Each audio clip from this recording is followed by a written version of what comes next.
জয় নিতাই। বিবাহ বন্ধনে কেন আবদ্ধ হয়েছিলেন হনুমানজি? ভগবান সূর্য ছিলেন হনুমানজির গুরু। হনুমানজি তার কাছ থেকে শিক্ষা লাভ করেছিলেন, কিন্তু এই সময় একটি সমস্যা দেখা দেয়।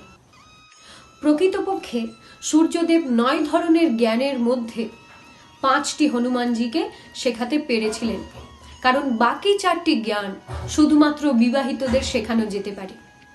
এমন পরিস্থিতিতে কোনো উপায় না দেখে সূর্যদেব হনুমানজিকে বিয়ে করার পরামর্শ দেন। হনুমানজি কঠিন একটা সংশয়ের সম্মুখীন হন, কারণ হনুমানজি সারা জীবন ব্রহ্মচারী থাকার শপথ নিয়েছিলেন। অবশেষে হনুমানজি তার গুরুর উপদেশ মেনে নেন, কিন্তু তিনি একটি শর্তও রাখেন।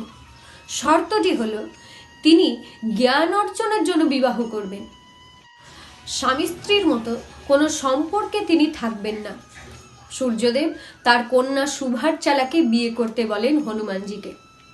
এইভাবে হনুমানজি সূর্যদেবের উজ্জ্বল এবং তপস্বী কন্যা সুভারচালার সাথে বিবাহ বন্ধনে আবদ্ধ হন। জয় নিতাই।